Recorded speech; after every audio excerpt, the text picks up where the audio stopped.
Hi, everyone. Good afternoon. I hope you're having a great conference today. My name is Ibrahim Haddad, and I'm the executive director of the LFAI and Data Foundation, and as recently as September, the PyTorch Foundation as well. So I work for the Linux Foundation in support of the PyTorch Foundation, and I have here with me in this event a number of my Linux Foundation colleagues. Can you please raise your hands so folks can see you? So there's Tim, Kylie, Cadence, and Jacqueline. We work for the Linux Foundation in enabling and supporting the PyTorch project and the PyTorch community. So if you'd like to talk to us, please find us and let's chat. So one of the very interesting things for us at the Linux Foundation was tracking the open source AI and data ecosystem. And we started doing this via our landscape, which you see on the screen. It's interactive, available online. And when we started this exercise in early 2018, we only had about 60, 65 projects on the landscape, capturing the key projects in the ecosystem.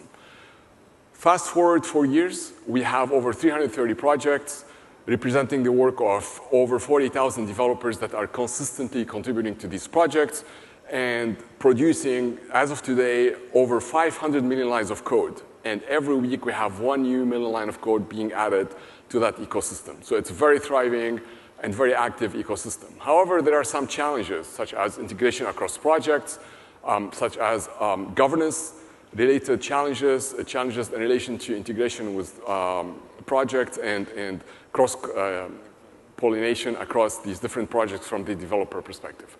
And this is how our investment at the Linux Foundation started with LF Deep Learning. In 2018, we announced the establishment of LF Deep Learning, which we rebranded to LFAI and Data later on to project an expanded scope. And today, I'm very happy to announce that we have 51 members. Our developer community is over 18,000 active developers contributing to our projects that consist of 45 projects and growing by 1 project every month. So again, 18,000 developers, and we doubled our developers working in the projects in about 2 years since December of 2020. And this leads us to PyTorch and the PyTorch Foundation, where we've been in discussion with Meta about the PyTorch project as being kind of a key project, moving it into a neutral organization under an open governance. And on September 13, Meta announced the decision to move the PyTorch project into the Linux Foundation under its own umbrella foundation called the PyTorch Foundation.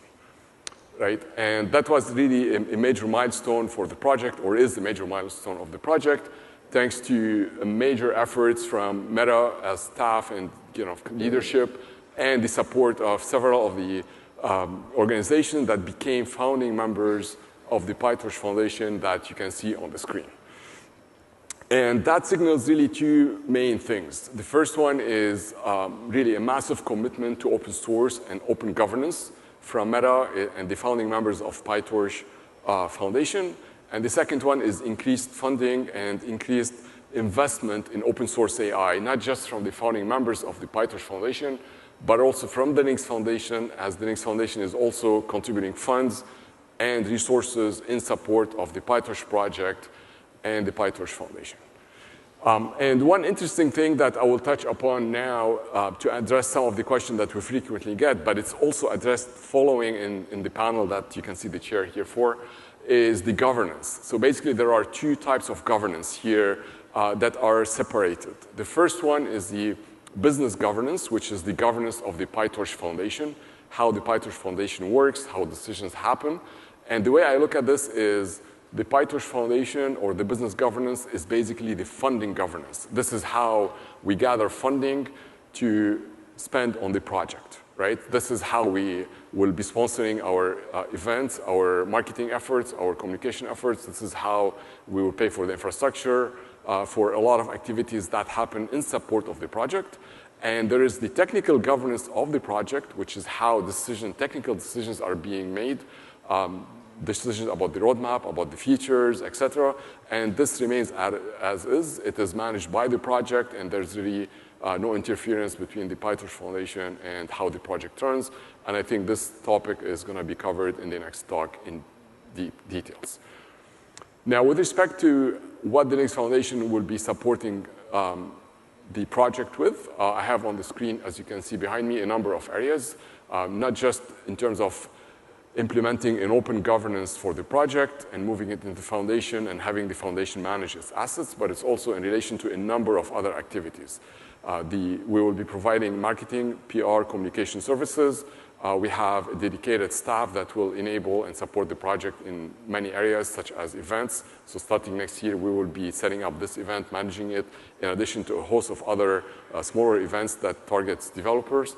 We will be responsible for all legal aspects, including managing the trademark, export control filing, license compliance scans, et cetera, and really a host of services that are available to the community and to the project itself. And one of these services is, as you see on the screen, is the LFX Platform.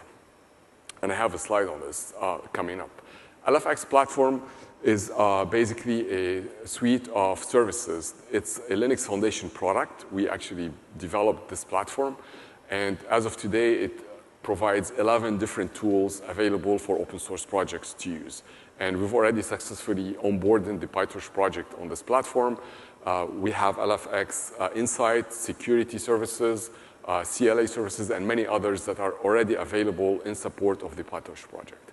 And what I would like to do is actually invite you to subscribe to get a Linux Foundation ID, which is kind of a Linux ID that allows you to access the LFX platform and will be kind of your entry to everything that the Linux Foundation offers.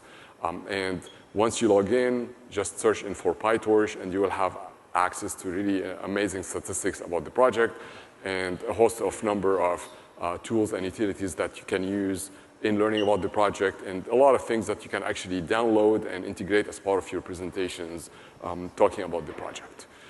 Our immediate priorities as a foundation are three, as you can see on the screen. The first one is smooth transition of the project assets. So the project has been founded by Meta, and it's been managed by Meta and some of its partners for the past 6-7 years. And one of the things we're doing as the project moves into a neutral organization is to transfer all these assets to be owned by the PyTorch Foundation itself. So a lot of that has been happening. A lot of it has been completed, and we still have a few items that are in flight, just given the long history of the project with its founding organization. The second priority is hiring the staff that will be dedicated in support of the PyTorch Foundation.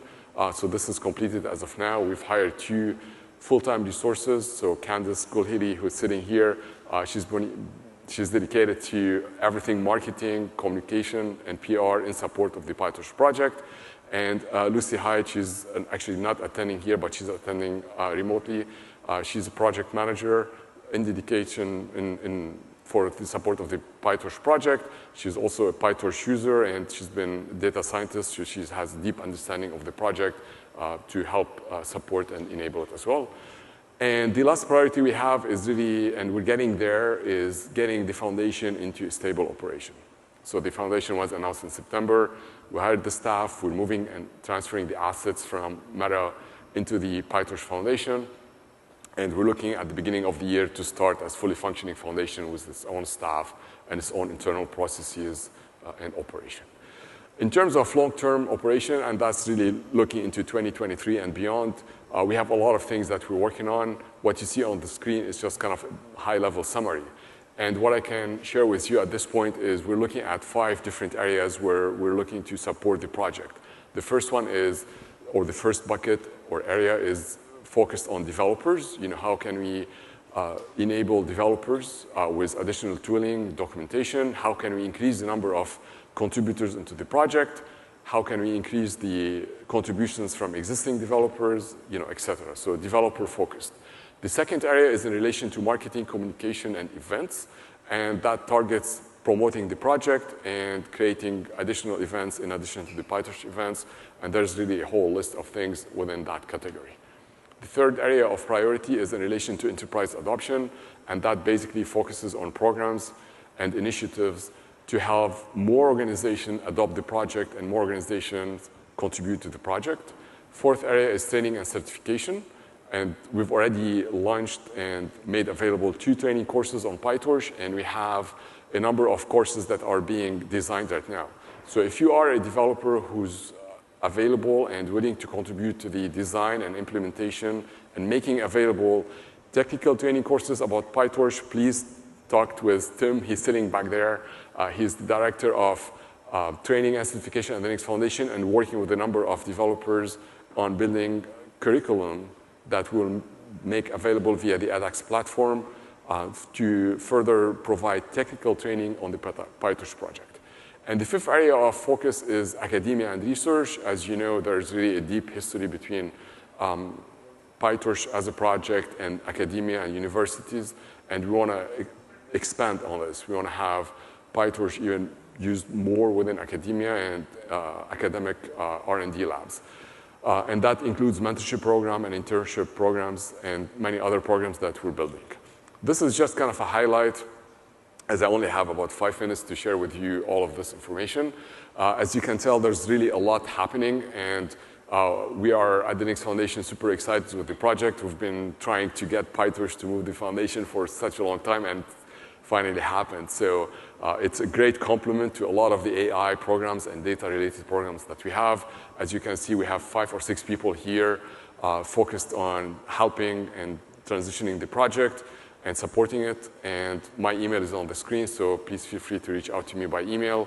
And I'm available until the end of the event today, as well as my other colleagues from the foundation. So feel free to grab us and talk to us, and let's see how we can collaborate together. With that, next is a discussion on the PyTorch project and the PyTorch Foundation, and I will leave you with that. Thank you very much.